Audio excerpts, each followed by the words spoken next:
this whole port strike thing has just been ridiculous. Now it is suspended, which is good news for prices, right? And good news for everybody that needs things, which is everybody.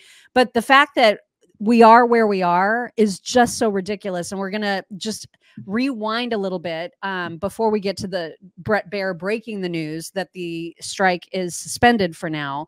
Yesterday, Kamala released a statement basically backing the longshoremen, talking about the vital role that they play, how Donald Trump sucks when it comes to American workers. I mean, it was just the most pandering and pander town. You know what I mean? Just because she needs their vote. Obviously. And she does not have How many folks support Vice President Harris? Any hands? No hands. Okay. Wow. Okay. It's nobody's business. It's nobody's business, says one man. So there you go. I tried Maria, and interesting. Yeah. There you go. Wow. Interesting. It's nobody's business, but they've always made it people's business in the past. Mm-hmm. So don't you find that interesting? I mean, that silence is deafening, because it's like one of those, okay, well, we all know who you're going to vote for. Obviously, it's like, but the thing is that the leaders are still sort of lockstep in with the Democrats. But then the actual workers are like, screw them. We want to vote for Trump. But they don't really have leadership that's in agreement with them. It's all so crazy. It's so dumb. All of it is just so dumb. Uh-huh. And Scott Jennings, who Daisy's making fun of me for like how obsessed I am with him. Oh my lately. God, you guys, there's like 3 clips today of Scott Jennings. And I said, listen, we've got to calm down on the Scott Jennings. All right. This is becoming the Scott Jennings show, and it's going to get back to his people. And he's going to be like, these crazy ladies are basically. I have to be on their show. I need to go on their show. That's what it's becoming the Scott Jennings variety hour. I said, you got to stop, Mock. I think she has a mad crush on him. I mean, I just a tiny bit, but also can't stop, won't stop.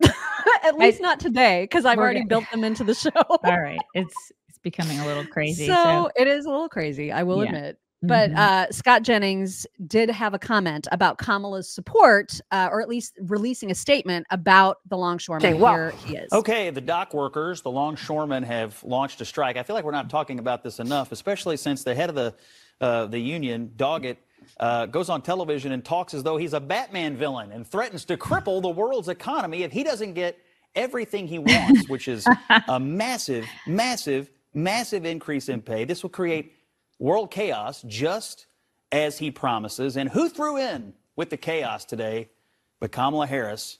This is not a time for more chaos. If I were in her shoes, I would have done the exact opposite and stood up to these bullies and stood up to this union thug and said, no, no, no, we're going to have a reasonable conversation here. But that's Harris right now. She's struggling so much with union workers. She'll do anything they say, and that has severe consequences for the United States. Well, I mean, you have balls, Scott. You actually have those, and she doesn't. I want a 62% wage increase. Who can I hold hostage to do that? Can I please? Can we have that? I'd like to know who I can hold hostage and threaten in order for that to happen. Can we? And can you imagine if we did that? If we if we were just like, I want a 62% wage increase and F all of you until I get it. And we let these people just get away with it. She's letting them get away with that.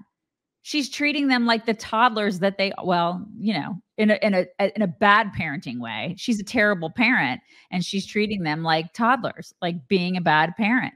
Oh, you want the chocolate? Let me give it to you right now. Let me give you every toy and every piece of chocolate that you want. That's exactly how she's treated. You can tell she's never actually parented toddlers.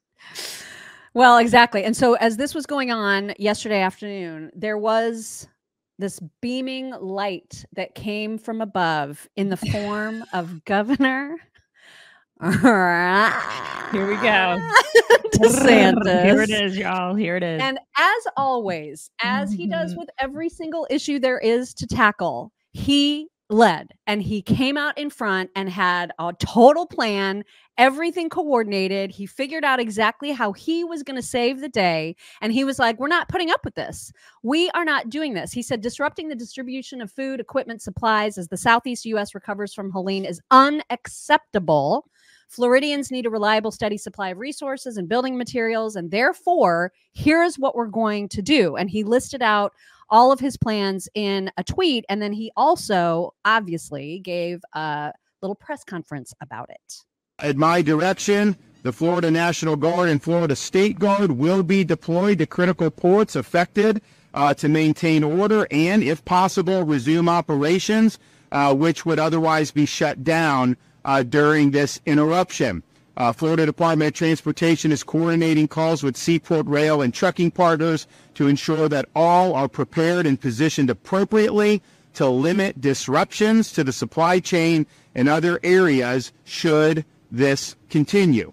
I'm also directing Florida Department of Transportation to temporarily waive the collection of tolls and other fees for commercial vehicles using public highways in Florida and waiving the size and weight restrictions normally governing vehicle transportation for the duration of this emergency. This will help expedite the movement of goods that have been impacted from seaports to intermodal logistics centers, distribution centers, and delivery points, and very well may help offset additional costs incurred by operation during this period. Finally, I'm directing the Florida Highway Patrol to manage the flow of traffic from all Florida seaports and adjacent roads and highways as needed to further expedite the flow of goods that are currently being held up.